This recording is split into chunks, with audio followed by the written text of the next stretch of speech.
Bismillah ar-Rahman ar-Rahim. This is the last session today. It is Novartis Pharmaceutical Symposium. I have the honor and pleasure to co-chair this session with my dearest friend and colleague, Professor Assam Buda, Professor of Pulmonary Medicine, Alexandria University. Professor Assam. Ladies and gentlemen, I'm honored to be with you today in Novartis Symposia.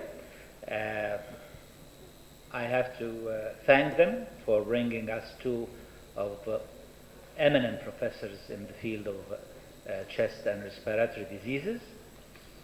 I have the honor to introduce the first speaker, Professor Ratko Jovanovic.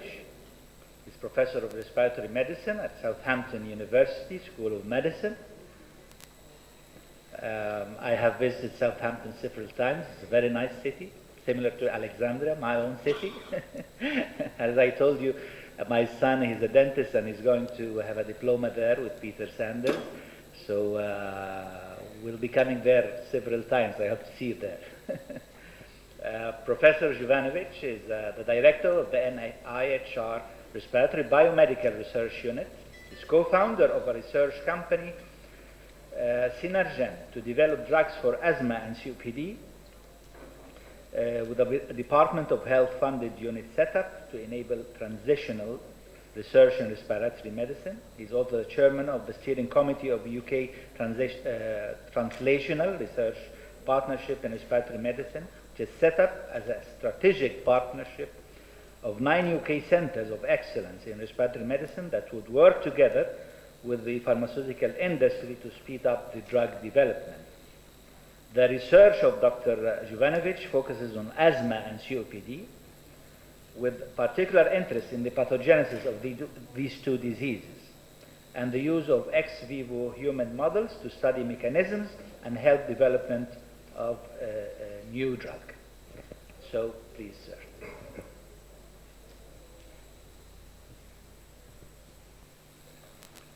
Thank you very much, Mr. Chairman. Salam alaikum. So it's a real pleasure to be here in Egypt. I am ashamed to say I've never been here before, although I've had many Egyptian friends. And I think we mustn't forget this is where civilization began. So it's a wonderful country, and I wish you all the very best. So my topic today is to review what I think has been a major development in the treatment of asthma, in particular severe asthma. And the focus is on anti-IG therapy in this condition. So I thought I'd best declare my perceived conflict of interest. I have been engaged with a company to help them develop this antibody, and it's been a real pleasure. And we have ongoing studies which we're doing with them, and every so often the company would ask me to come and speak at such meetings. So what I thought I would do today within the time that's been allocated to me was to cover 4 topics which I think are fairly important. So the first part would be focused on asthma exacerbations. Why do we need to bother? And I'll be interested to hear how this resonates with your own needs in Egypt. Then a brief discussion of how actually Xolair works. What are the mechanisms whereby it exerts its clinical efficacy? Then review some of the studies which have demonstrated the clinical efficacy of omalizumab. And then share with you some thoughts about the guidance, in other words, the principles whereby we would apply this treatment. So, as you know, we have achieved major improvements in the way we manage asthma through the introduction of inhaled corticosteroids and long-acting beta agonists, and have transformed the lives of our patients, reduced exacerbation rates, admission to hospitals significantly. But I think we haven't really got to the end of the journey. We still have asthma attacks as a significant problem for our patients, but also for the health services. And this is one bit of evidence which speaks to this argument. You can see how frequent, in fact, exacerbations are. The severe ones that bring patients into the emergency rooms or to see their GP, and indeed admissions are still a problem. It is important to appreciate the fact that once a patient has had an exacerbation, then they run an increased risk of an exacerbation in the following year. So this was a 2-year study within the broader TENOR study, which showed that if the patient had been hospitalized in 1 year, then the likelihood of them having to come into hospital was pretty high. 26% of them were actually readmitted the following year. And I think if you ask our patients with severe asthma what they dread most, it's the severe exacerbations that lead them into hospital. Also, a past admission is a risk factor for death. Now, there is, I think, an intransigence in respect of asthma death. In other words, we have not been able to reduce substantially the risk of our patients to die from this condition. And again, if you've been admitted to hospital previously, then the likelihood of death or the risk of death is significantly increased relative to patients who have had their asthma well controlled.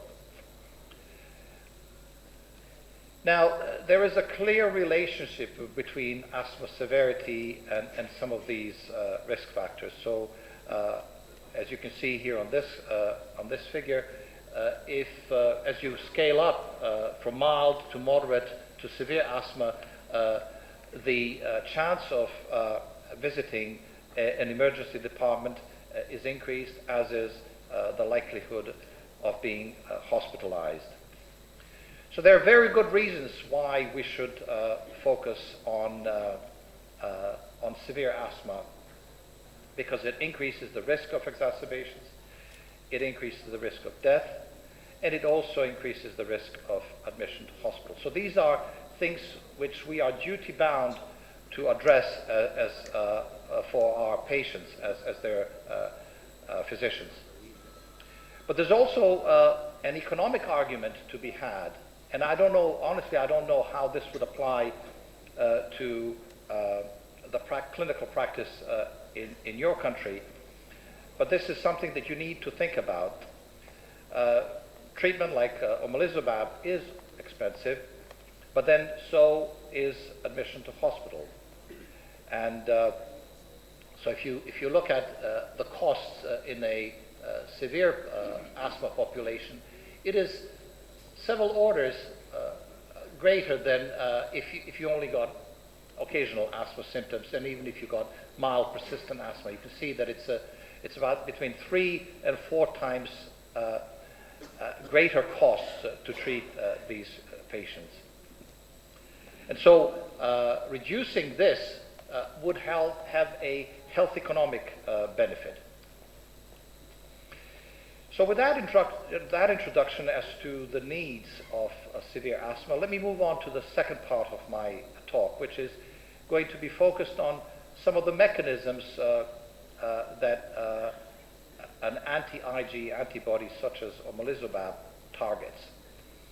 Now this is, of course, a much simplified cartoon describing some key elements within the very complex mechanisms that underlie asthma. And of course, like many things in relation to allergen, it begins with antigen presentation, the development of a skewed Th2 lymphocyte response with production of Th2 cytokines, interleukin 4, 13, and 5, which then go on to affect the function of eosinophils and B cells.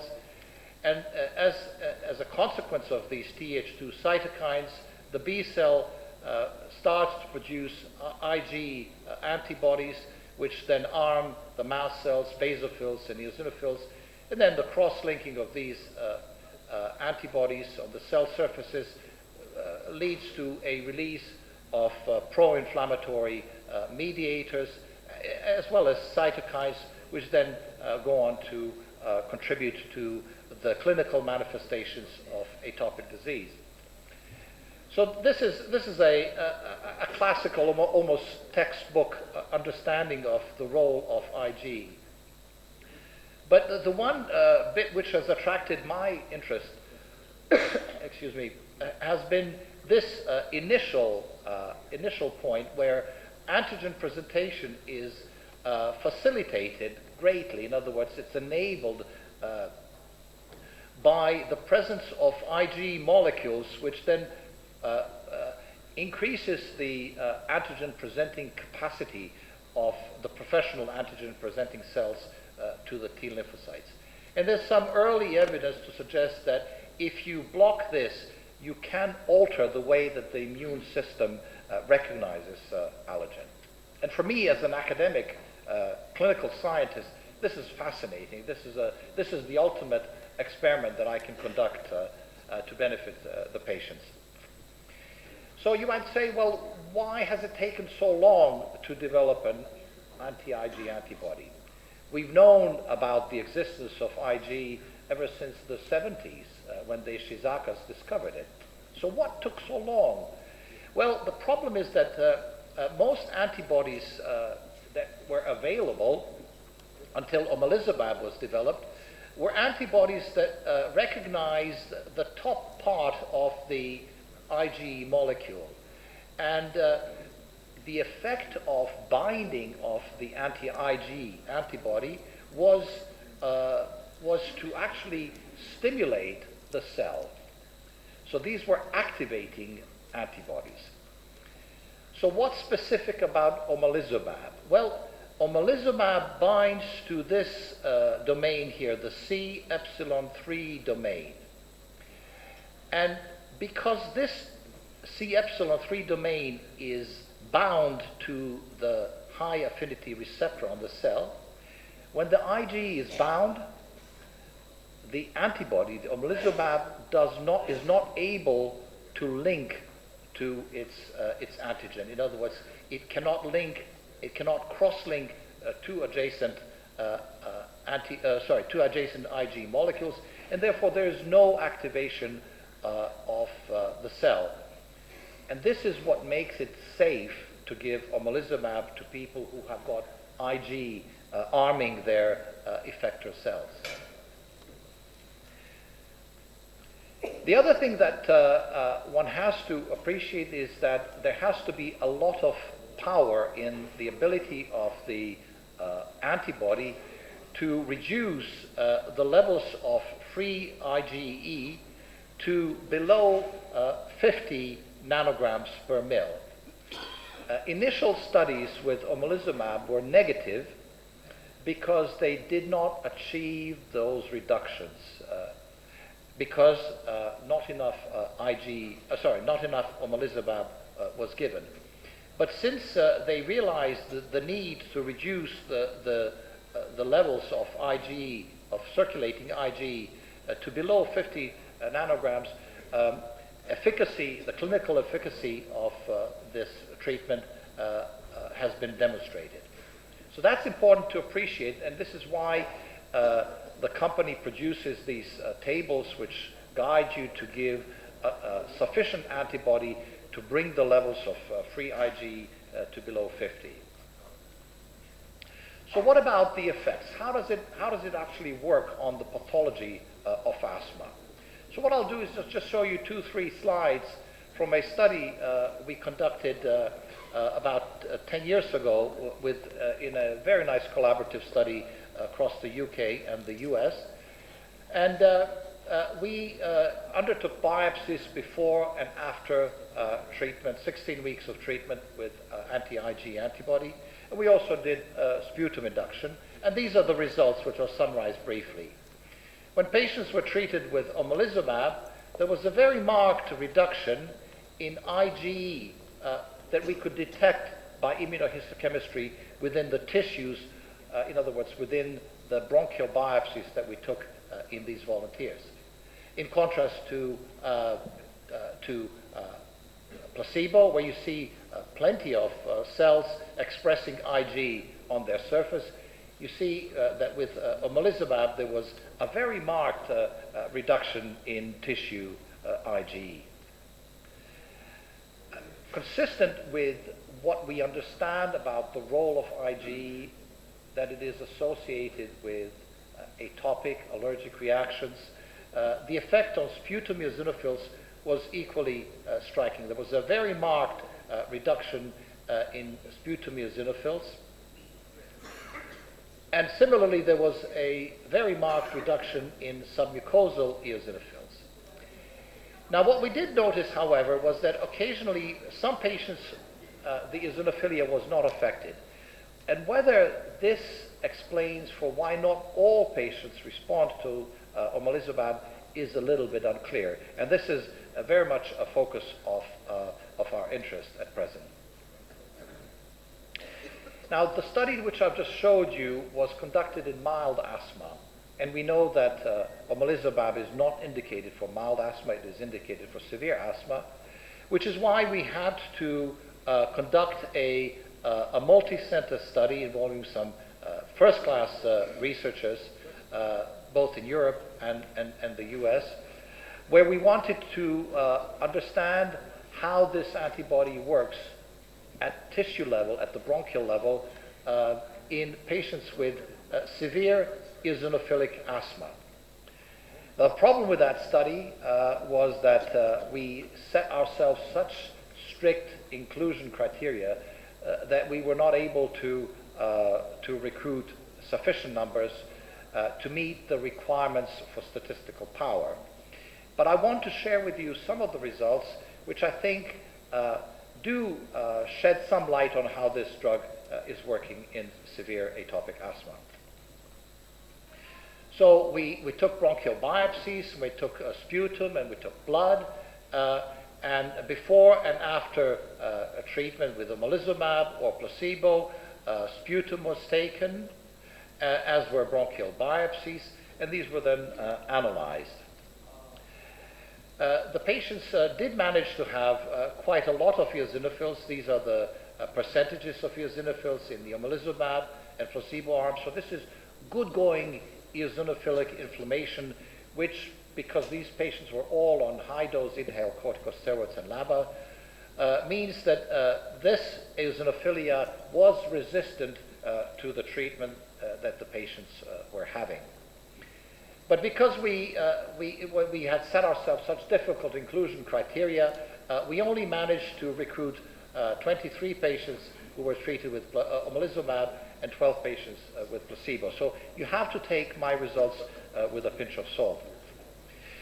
Now, consistent with all the other clinical studies, in this small study, the clinical effects, the effect on exacerbations, was as predicted. So in other words, there was about a 40% reduction in exacerbation rates. So this is the clinically significant asthma exacerbations in those that required systemic corticosteroids. So in other words, we showed here that if you select for eosinophilic asthma patients with severe disease, they do respond as predicted clinically. Similarly, when we looked at serum IgE levels, they were very significantly reduced. In pretty much all but one case, the reduction was down to below 50. When we looked at subepithelial, in other words, in the bronchial biopsies, again, the effect was very significant. So the antibody does what it did in mild asthma. It removes effectively IgE from the circulation as well as from the tissues. However, it doesn't do that completely, and again, this is something that fascinates us, and we want to know whether those patients in whom the IgE is not removed completely, whether those are the ones who fail to respond. So this will be the subject of further studies. Now, there was a slight disappointment when we looked at eosinophil counts in this population, and mast cells and CD4 cells, all cells that had been reduced previously in the mild asthma study. None of this reached significance. But then when we looked at sputum eosinophils and blood eosinophils and looked at the patients who were treated with omalizumab compared to those who were on placebo, there was a significant reduction in the actively treated patients. All of them had a reduction in sputum eosinophils, and all of them had a reduction in blood eosinophils. So although we don't have a full understanding of how it works in severe asthma, I think this does shed some light on the mechanisms that may be involved. So in the third part of my talk, I wish to just review a little bit things which are probably well known to you, because I understand that Xolair has been available since 2006, so you should have some clinical experience with this. But just to review very briefly, omalizumab has been shown to improve symptoms of asthma and quality of life. It allows the reduction of steroid use, and for me, what's particularly relevant is whether a drug can reduce the use of oral corticosteroids, and omalizumab is able to do that. But what is most relevant, I think, to the patients and to us as their physicians is the ability of omalizumab to reduce the exacerbation rates. And this is a summary slide of several studies where the p-values are shown here, and the percentage reduction in exacerbation rates is shown here. As you can see, from study to study, they vary slightly depending on how the patients were recruited. But I think it also reflects a degree of heterogeneity in respect of which patient phenotype. We don't really understand which patient phenotype will respond best to omalizumab. However, when you do a meta-analysis on the pooled study data, you can see that the significance is really quite impressive. So omalizumab taken together reduces hospital admissions by about 50%, emergency room visits 60%, unscheduled doctor visits 43%. Now, I don't know, honestly, and I'd like to hear from you what this means to you and your patients in Egypt. I understand that a lot of patients have to pay for their own medication, and so you'll need to calculate with your patient whether the risk of reducing the risk of exacerbations will also be cost effective for them, because I'm sure it is quite expensive to be admitted, especially into intensive care in Egypt, just as it is in the United Kingdom. And based on all of this clinical efficacy data, in the 2005 guidelines by GINA, we see for the first time the recommendation that anti-IG, in other words, omalizumab, or as it's known as Xolair, should be introduced at step 4 for persistent severe asthma. In Europe, the indications are quite clear. It is indicated as an add-on therapy, so it's not a single therapy, to improve asthma control in adults and adolescent patients who have severe persistent allergic asthma, so it's not indicated for non-allergic asthma. And you have to demonstrate allergic sensitization. They have to have poorly controlled asthma, in other words, their lung function should be less, their FEV1 should be less than 80%. They have to have frequent daytime symptoms or nighttime awakening with asthma problems. And they have to have multiple documented severe asthma exacerbations. All of this, despite the fact that you have given them high-dose inhaled corticosteroids and long-acting beta agonists. Now, in the United Kingdom, in 2007, this body called the National Institute for Clinical Excellence, abbreviated as NICE, although we sometimes think of it as not being so nice, it recommended that this should be an add-on therapy, pretty much in keeping with the European guidelines. But the bone of contention was that NICE required of us to select patients who had had at least 3 severe exacerbations, with one of these, at least one of them, requiring hospital admission, which meant that we could not offer it to many patients who had repeated needs for oral corticosteroids. And in the United Kingdom, especially through our GPs who are extremely well trained, we can spot exacerbations coming, and GPs treat very well exacerbations with oral corticosteroids. But that means that the patient is practically never allowed to benefit from this treatment because of these strict guidelines. So really the recommendation, the revision by the National Institute for Health and Clinical Excellence recently to remove the requirement of the 2000, I'm sorry, this is somehow distorted, it wasn't on my computer. So we now do no longer have the requirement for the patients to be hospitalized for asthma. So we can, as long as they have documented exacerbations that require oral corticosteroids, we can treat them with omalizumab. So the good thing about omalizumab is that it is a patient-tailored therapy, which requires individualized dosing. So it's given subcutaneously, depending on the body weight and the IG concentration. There's a table which enables you to calculate the dose that is required, and this is then given either every 2 or 4 weeks in an individualized way. And of course, we are required to therefore measure IG levels. Again, I don't know whether this is a practical and a cost-effective thing to do in Egypt. And the final thing I want to say is that what this does is puts us as their physicians, as their doctors, in a very good position to assess fairly quickly. Within 16 weeks, we are required to assess whether the patient has responded. And this is where we use our computer, which is here in the head. This is not a terribly complicated way to evaluate patients. And all we are asked is to use our clinical judgment. We are trained clinicians. We talk to the patient. We ask them, how are you? How do you feel? Do you feel better? You look at their lung function, and there's some simple guidelines. And you assess, therefore, and you conclude whether the patient has had complete control or marked improvement. And these patients are then defined as responders to omalizumab. And in the United Kingdom, these patients are then allowed to continue with their treatment. If they don't meet the criteria, then they stop receiving the treatment.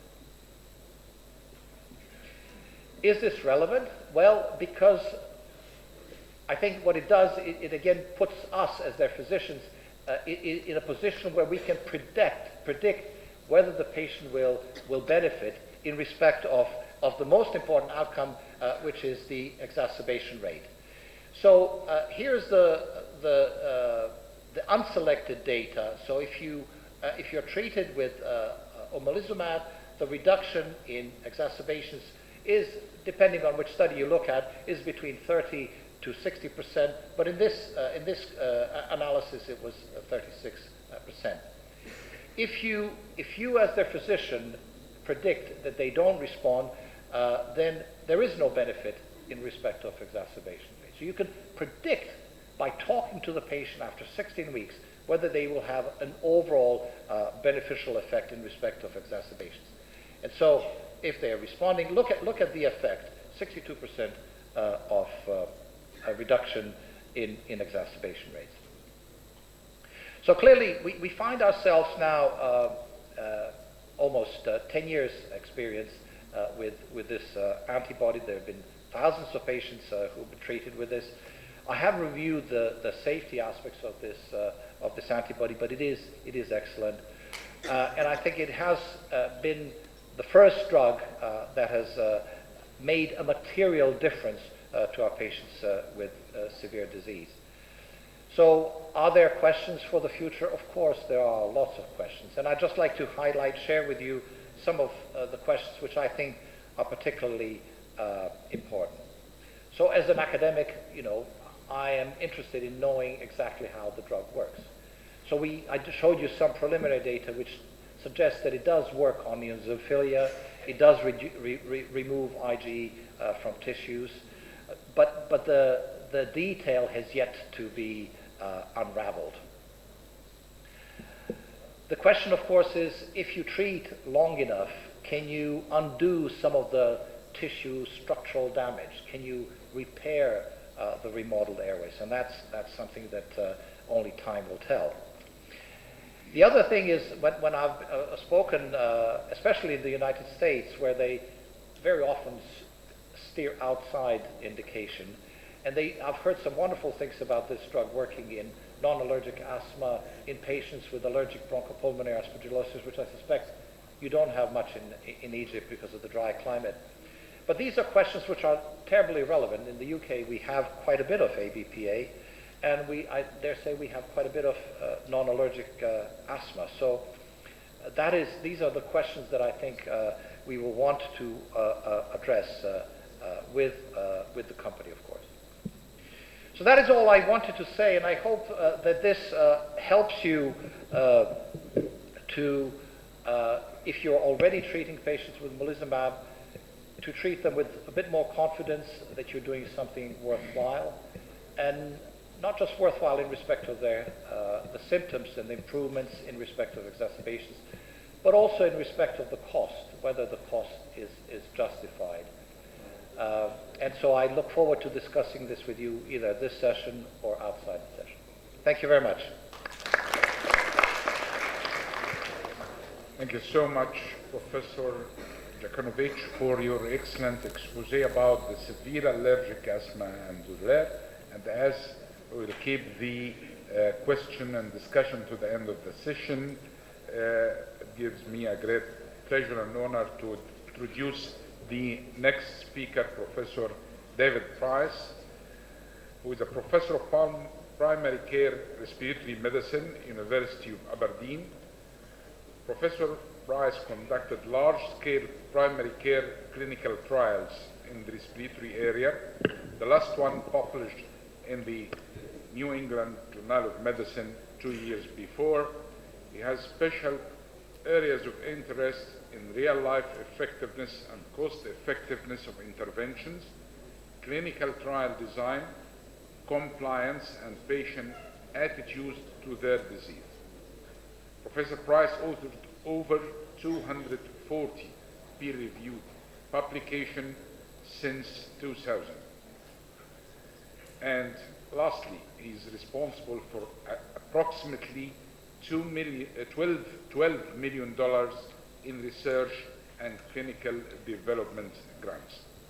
Professor Price will talk to us about COPD and OMDAs. I'd like to have just 1 million of them, please. We're always looking for collaborators. Good afternoon, everybody, and thank you for that very kind welcome. It's my honour and pleasure to be here with you, and I'd like to thank Novartis for supporting my attendance. Just to mention a couple of things that you may not have realised, in that I do lead a rather strange life, because I live in Norwich in England, see patients here, but run our respiratory research unit in Aberdeen in the north of Scotland. So two places that are not very convenient for each other. People often ask me, how do you get from Norwich to Aberdeen? Well, there's actually 4 flights a day. Not just for me, it's because we have oil off the coast here and gas off the coast here. So companies in one are also in the other. I've just put my disclosures up here, and if anybody knows of any pharmaceutical companies that are not listed here, please can you tell me about them afterwards. Actually, Aberdeen and Norwich are 2 of the United Kingdom's oldest cities and wealthiest cities. And I don't know how many of you have been to Aberdeen and Norwich, but they're both very lovely. The university in Aberdeen's just over 500 years old. Norwich is an old Norman city, about 930 years old, with some Roman remains around. Nothing like the places here in terms of heritage, but still a good heritage. I had a little question for you, though, before we get going into the serious matters about why Aberdeen was wealthy long before it had oil. Do you think it's some haggis? You know that you have the equivalent of haggis. You know what haggis is? It's the sheep's stomach and all the bits of the sheep you wouldn't normally eat. Quite tasty. Or fishing, or kilts, the skirts that Scottish men wear, or whiskey. Who thinks it's the haggis? It's, A few people? No. we had it once before in Edinburgh. We went You to know Edinburgh. the answer, so you must not answer this question. You must not answer. What about the fishing? Who thinks it's the fishing? One person.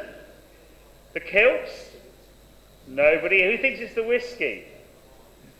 There are a few people. I like the way you're thinking, but you're wrong. The whiskey comes from the rural areas, the countryside. You need the fresh water for that. But it's actually the fishing that made Aberdeen very wealthy. Anyway, on to serious matters. I really want to think a bit today about the way COPD management is changing and the rationale for that change. I also want to explore, I think, the emerging evidence that we have on the benefits and risks of ICS, inhaled corticosteroids. And finally, thinking a bit about differentiating between asthma and COPD and the value of bronchodilator therapy. So, before I go into that change in management, though, and I'm delighted to, I gather one of our chairmen is part of this study. Very nice study, actually, looking at COPD patients in the BREATHE study across the Middle East and North Africa, and looking at the impact and the burden of COPD. And I think this is an excellent piece of work, and I do a lot of real-life research, and I think this is a very good example. And showing a significant burden, including exacerbations of COPD, in about 42% of people with COPD in Egypt, for instance. Now, guidelines have been changing. Here's the old guidelines, which based treatment algorithms purely on lung function. And lung function was used as the determinant of what treatment should be used.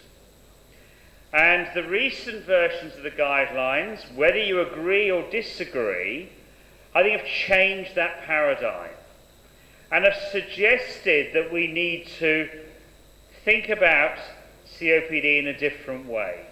We need to think about risk and symptoms.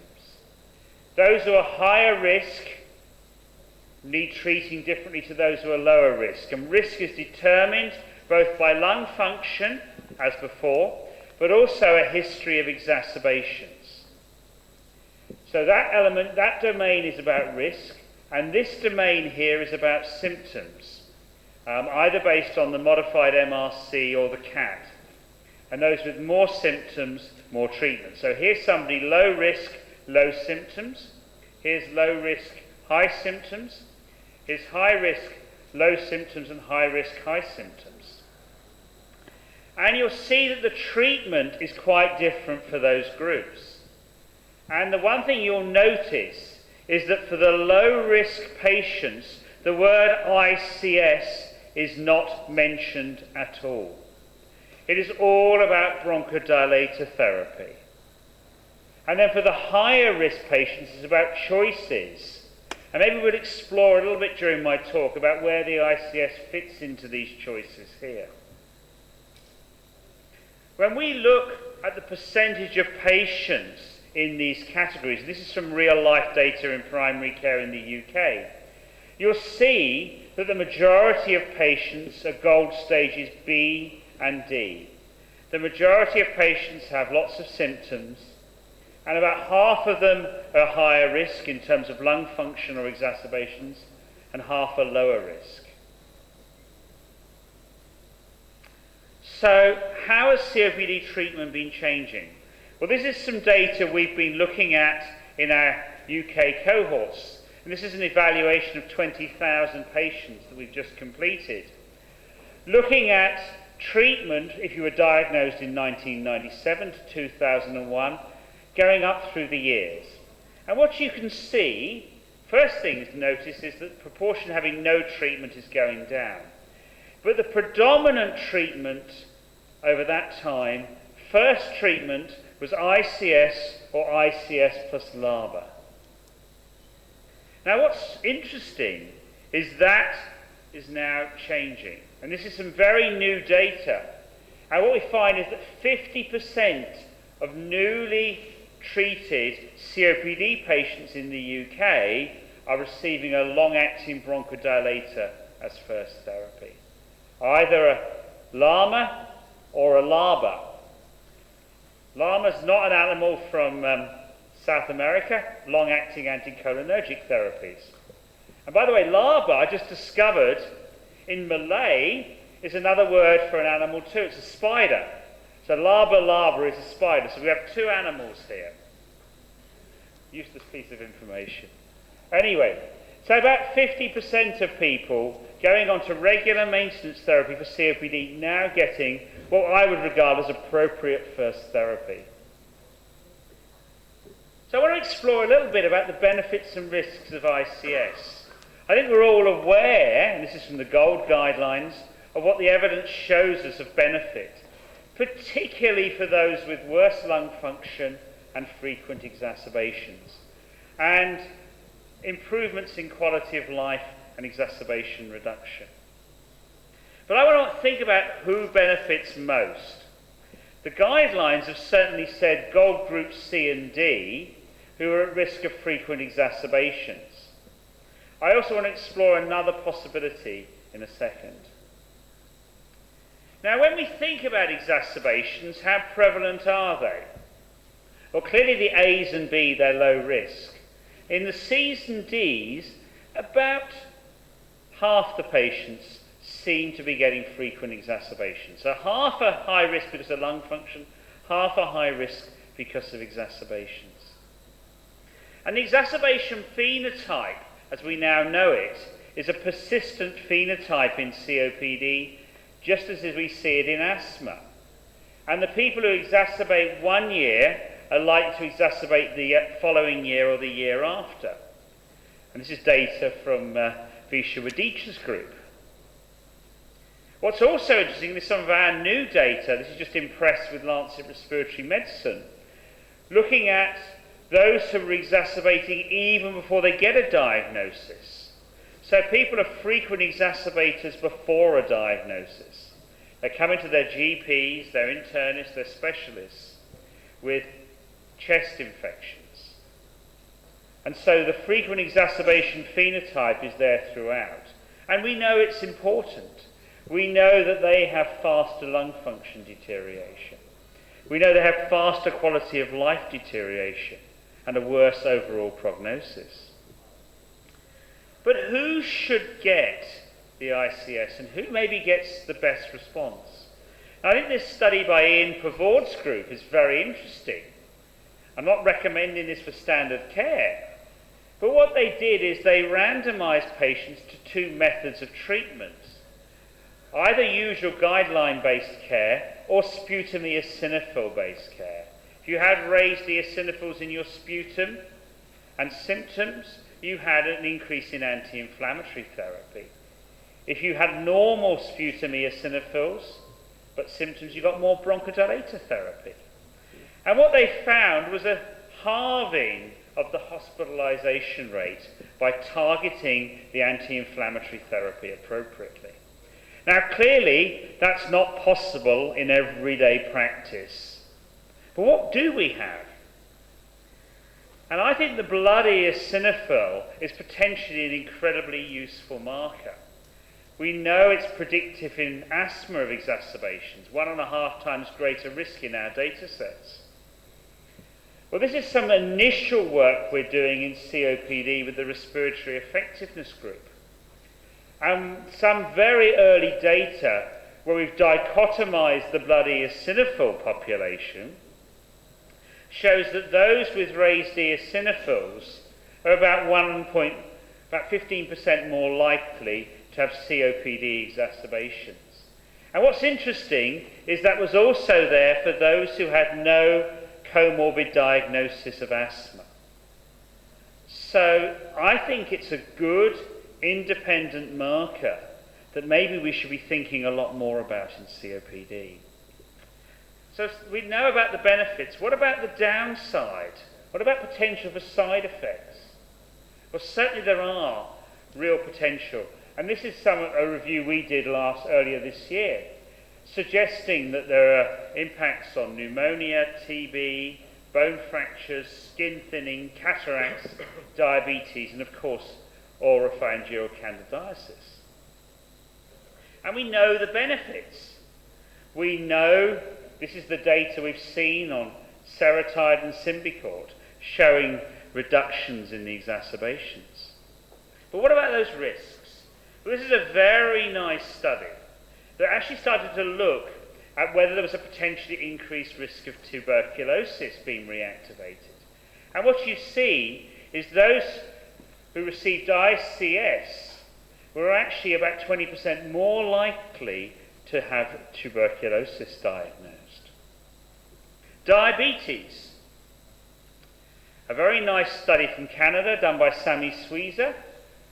Big cohort, looked at the chances of developing new diabetes or in people with non-insulin dependent diabetes becoming insulin dependent. And what he showed was a dose-dependent relationship. And if you take the licensed dose of fluticasone, for instance, at 1,000 micrograms as part of fluticasone-salmeterol combination, you see about a 1.7-fold greater risk of developing diabetes. If we also look at the chances of progressing to insulin-dependent diabetes, those higher doses are about 1.5 times more likely. Now, if we take probably our biggest study of ICS and LABA in COPD, I think it's important to reflect on what it shows us. This is TORCH, and what it showed in terms of reduction of needing systemic steroids, you see this 20% reduction from adding a long-acting beta agonist. Here's what adding ICS does, and the two together here. So there was definitely both reducing exacerbations. If you look at mortality, the signal's a little less clear. Here's the combination, not quite statistically significant. Here's salmeterol alone, numerically looking very good. The ICS alone, not particularly. Now, I have to say, this analysis, I think, is very important now. And this analysis here looks at what the added benefit of adding fluticasone to salmeterol was. And it suggests the number needed to treat was 44 patients for 3 years to prevent one exacerbation, compared with 16 patients to induce one pneumonia. And the pneumonia signal is clearly very real in this study. Others have found the same thing. And this meta-analysis here shows a dose-dependent relationship in the randomized trials for the chances of developing pneumonia. Also, there's another study here looking at osteoporosis-related fractures, showing again a dose-dependent relationship. Now, that doesn't mean we shouldn't be using ICS, but we need to think about the dose, and we need to think about giving them to the right patient. So it is desperately important we make the right diagnosis.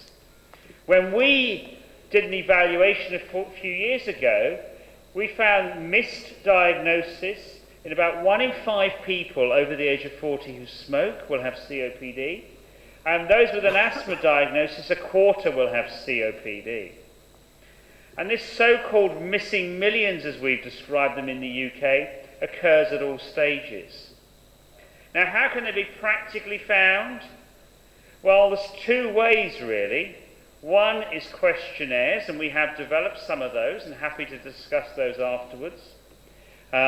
both for case finding and differential diagnosis. And secondly, of course, spirometry, but that's difficult in every aspect of practice. And certainly we've been recommending in this review that we published in the Lancet the use of microspirometry to rule out COPD. Not to formally diagnose, because spirometry is key, but handheld spirometers to say somebody doesn't have COPD. Because in my family pharmacy here in Ireland, not really, one of my friends captured this, the treatment of COPD is not the same as asthma. I've already suggested that ICS have probably been overused, and we haven't been using enough of our bronchodilators, beta agonists, ephedra, anticholinergics, datura, maybe even theophylline, maybe, from our tea. Only 200 cups required. You know, the base therapy for asthma has been anti-inflammatory, whereas for COPD it is bronchodilator, I would argue.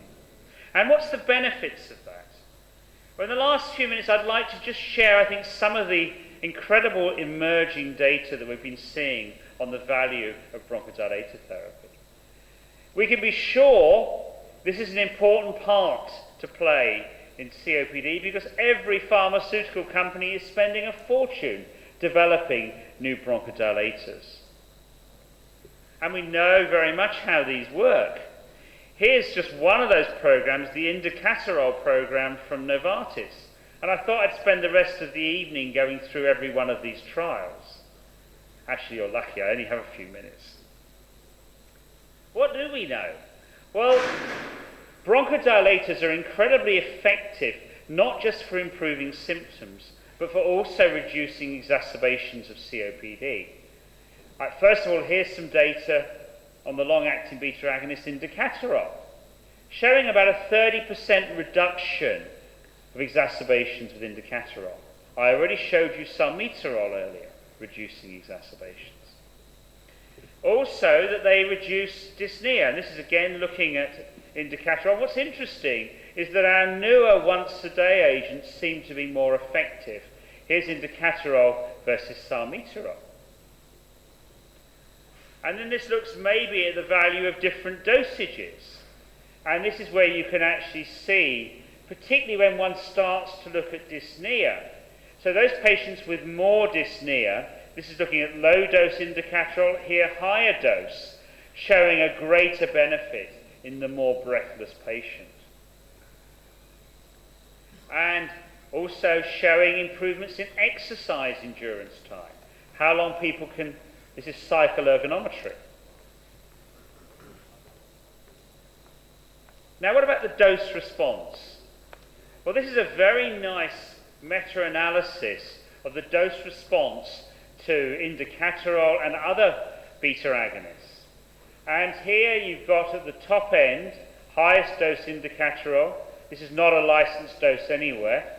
300, better than 150, better than 75. For some reason, unbeknown to the rest of the world, the FDA in the United States has licensed Indicatorol at 75 once a day. Crazy. You can see how much less effective it is. Here's tiotropium, and then it's here even lower doses. So we see these clear dose responses. How do they compare against others? Well, I've shown you versus salmeterol. What about versus formoterol? Well, what you see, this is comparing Indicatorol 300, substantially better lung function effects and also breathlessness effects. So LABAs are excellent. What about LAMAs? Well, I think you're all familiar with the data we've seen over the years from tiotropium. Clearly, a very good anticholinergic therapy, showing very nice improvements in health status. And what's interesting is the improvements are bigger in the mildest patients. And also, just like the beta agonists, they reduce exacerbations. Here, this is on top of everything else, with about a 17% reduction in exacerbations overall. What about newer anticholinergics coming on? Well, glycopyrronium will be with us shortly in some countries. We've had it in the UK for about a year. And this is very comparable in terms of improving lung function to tiotropium. And what we see nicely is that both tiotropium and glycopyrronium reduce exacerbations.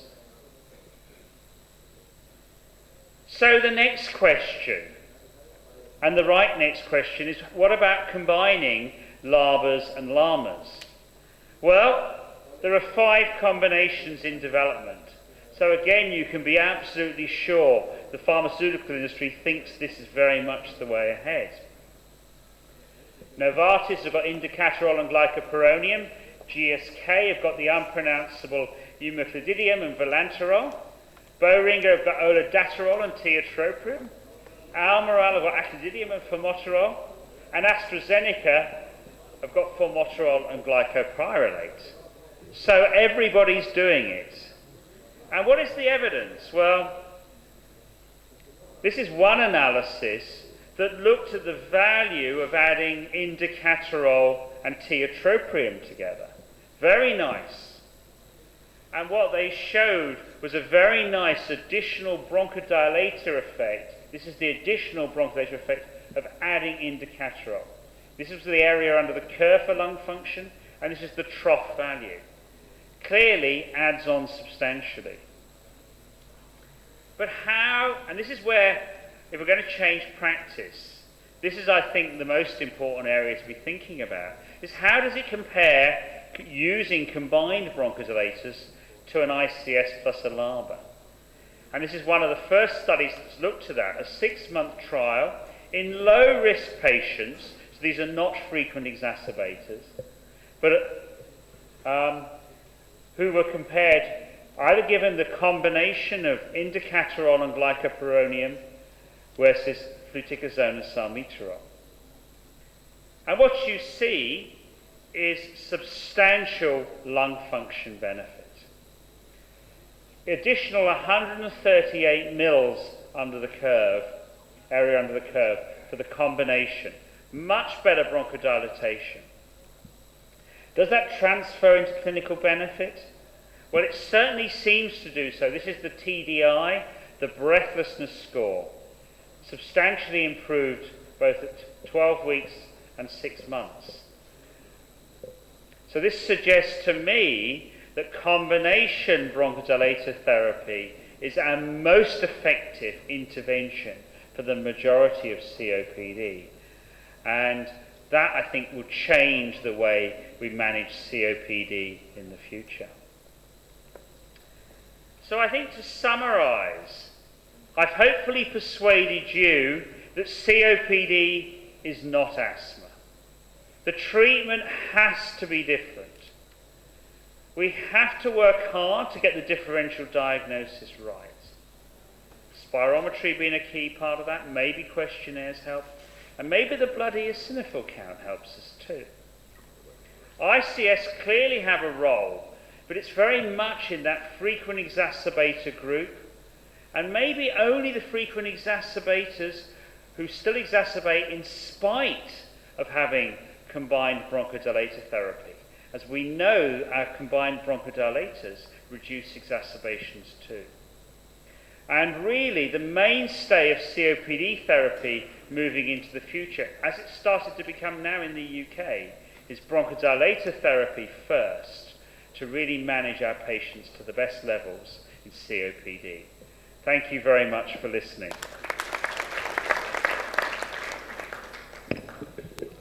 Thank you, Professor Price, for this nice expose of COPD and bronchodilators. We can open discussion, please.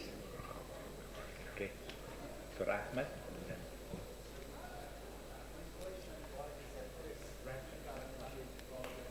Microphone here, please.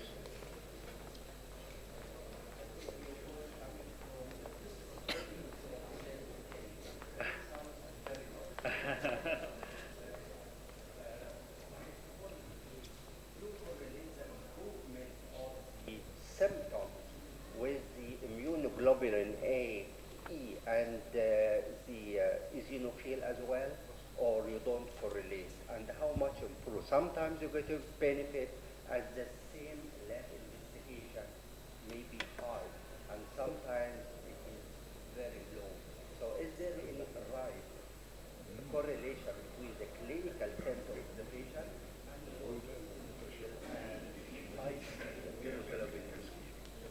I think you make a very important point there. So the comment from the colleague was, is there a correlation between the effect on eosinophils, the effect on IgE levels, and the clinical efficacy? And I think the short answer is there is no correlation.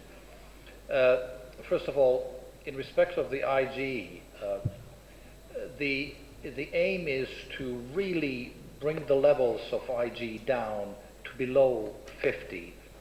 And if you don't achieve that, there is sufficient IgE present on cell surfaces to lead to inflammation, and therefore the drug is ineffective. But within that very narrow range, there is no correlation because it's just squashed. So that's not a good predictive biomarker. The effect on eosinophil counts has yet to be fully elucidated.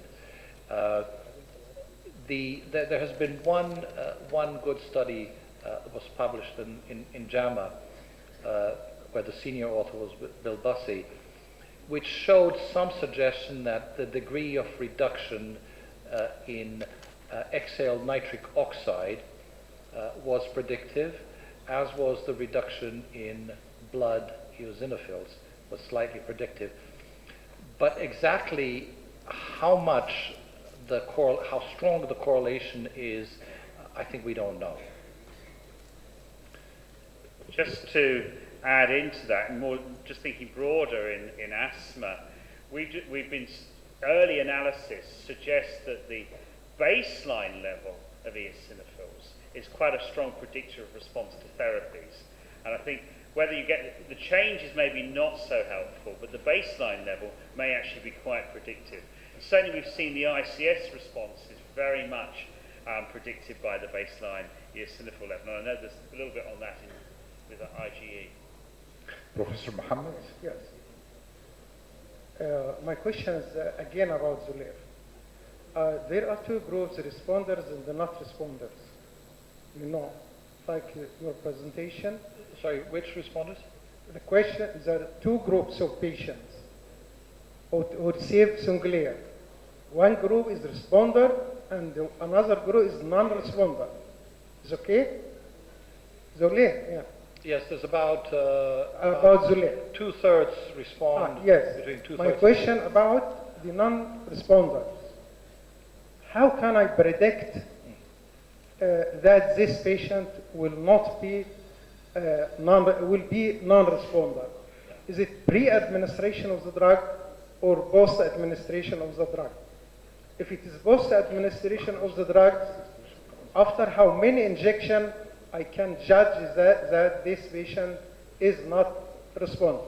Okay, that's an excellent question. Okay. So the short answer to your first part of the question is there a way to predict with confidence, and I highlight confidence, is there a way to predict who will respond? The answer is no. There is one study which has yet to be validated, and I already referred to this study which looked at the ability of exhaled nitric oxide.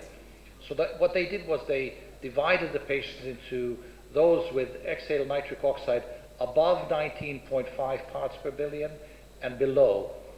And those who had a value above 19.5 tended to do better. Tended to. So it's not clear cut.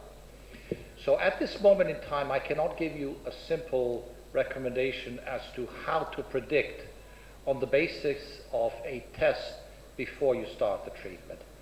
Okay, so that's the response to your first question. In response to your second question, the way... After how many injections I can judge?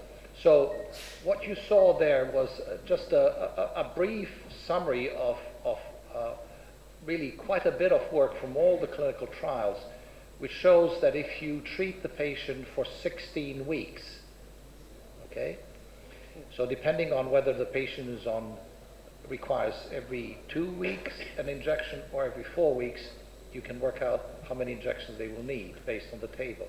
But after 16 weeks, you will sit there and you'll talk to the patient, you'll look at their lung function, and you will assess using your clinical computer you will assess whether the patient has responded well.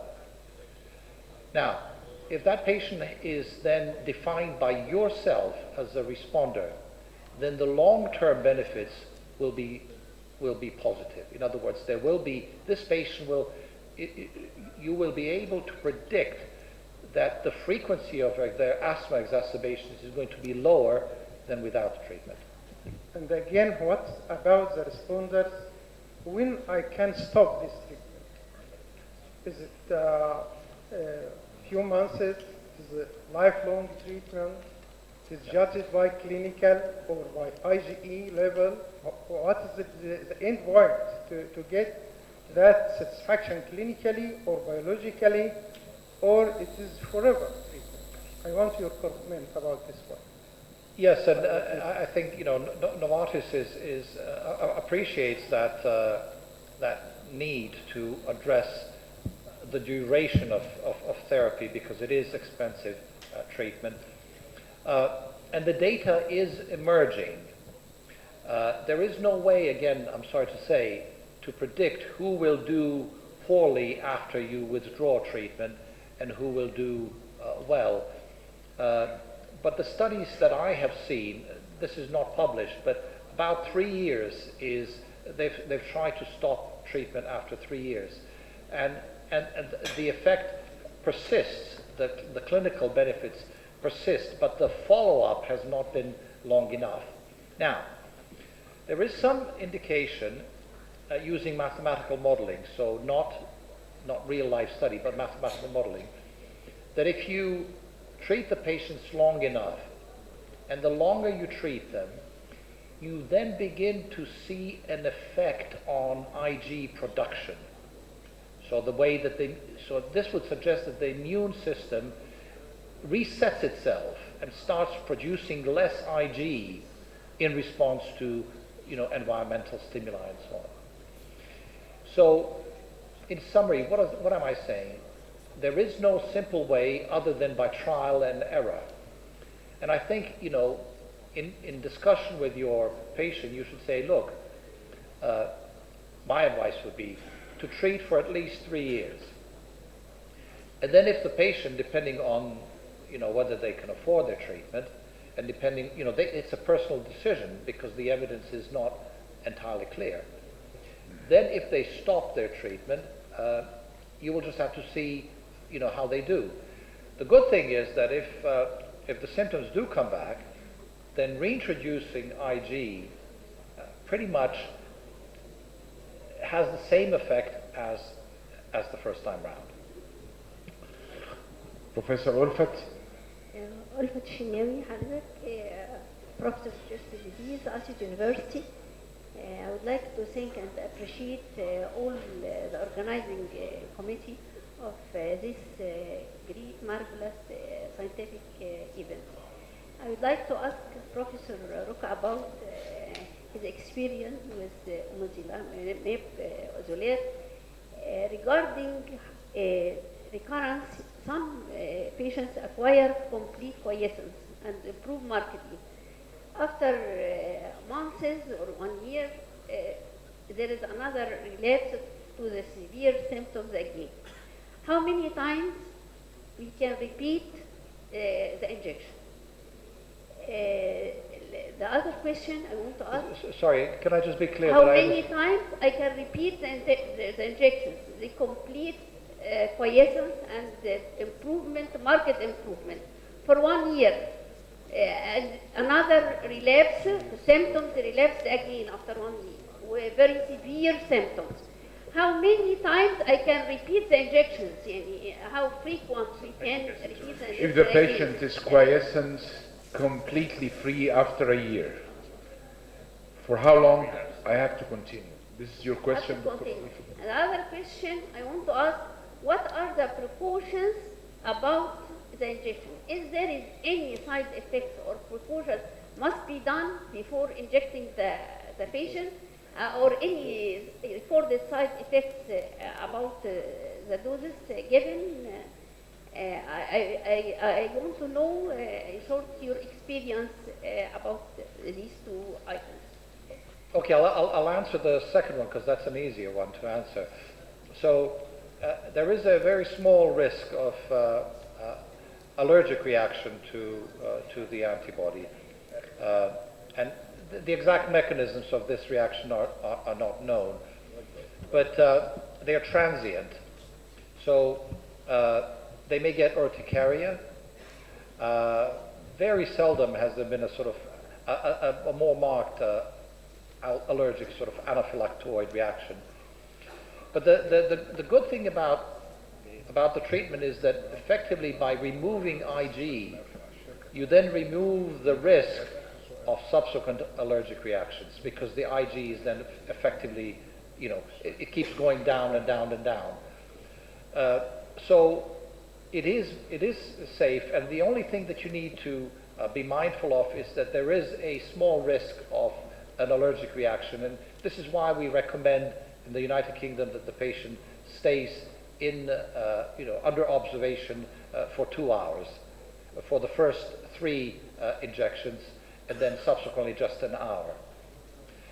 Last question. So there was a first part of the question. So the question was whether if the patient goes into complete remission. I think it's wonderful when a patient goes into remission, but I would question that patient as to whether they are compliant with the more cheaper drugs that you give them. Compliance with injections is 100%, whereas with inhalers we know, it's not good. I'm sure in Egypt it's just as bad or good as it is in the United Kingdom. So I'm a bit surprised that the patient goes into complete remission. So I would question them, look them in the eye and say, are you really compliant? And there's a good way I don't know what David thinks about this, but a group in England has been looking at, in Northern Ireland, they've been looking at the use of nitric oxide. And if your patients are on inhaled corticosteroids, are supposed to be on inhaled corticosteroids, but the levels of nitric oxide are very high, then you have something to show at them and say, he's shaking violently, good. Then you have a good case to accuse them. Say, I accuse you of non-compliance. That would be my practical response to your question. We've actually just recently published some data showing if you show those patients their levels, you actually see an increase in compliance and a fall and an improvement in outcomes. So it is really worth focusing in on that. Yes, if you please. In clear words, for how long the effect of omalizumab persists? In clear words, the other should be restricted to IgE-specific antigen. Should we completely eradicate the antigen, which causes bronchial asthma, and how can I do this? Yeah, these are very good questions, but no simple answers, I'm afraid. There simply is no data in relation to specific IgE antibodies. There are some hopes that we will undertake a study in patients who have specific IgE directed against staphylococcal antigen. And that would be the first focus study looking at specific IgE, but I'm afraid at the moment we simply don't know how important the specific IgE is. I would imagine that it is. It is important. But again, your question about the length of treatment and how long does the effect last is similar to what has been asked by your colleagues. And again, my answer is I'm a little bit guarded about my answer because the data is still emerging. But my personal recommendation would be to treat for 3 years and then give it a try. Very short question, Professor Magdi. Ask some questions of my colleague here. I'm getting off light. Is there the problem is that all the questions for the Zuller, and I think it's because of the problem of the price. And the upgrade is still. Probably me giving people a hard time. It's rather nice, actually. Yeah, Professor Maggie, please. Is there any policy for booster dosing for the responders to prevent relapses? And for those who respond very well and they got relapse, how frequent are you justified to recourse them to give them the course again? So booster doses and recourse. Booster doses, there is no evidence that booster doses are effective. It just hasn't been tried. The company is developing a more potent antibody, which will probably come into clinical practice in about 5-6 years from now. So that will give us an answer to your question. But again, I don't want you to think of Xolair as a treatment that you give for a few months, and if the patient becomes better controlled, that you stop. I don't think it's wise. Every time the longer you treat, the more effective the suppression of new IgE synthesis will be.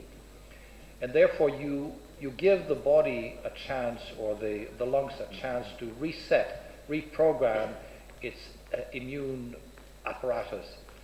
And therefore then the chances of them going into longer term benefit, once you stop, the chances are bigger. So that would be I don't think you should see it as pulse therapy that you give every so often and then you stop. But then, who am I to advocate this very strongly? Because if the patient has to pay for this, then it is for you and the patient to decide how you do this. Dr. Ahmed, there is another 3 requests for questions and 200 requests for lunch, including myself. So I think we can continue the discussion. You can contact both Professor Bryce and John Fitch during lunch or through Novartis team. Thank you so much.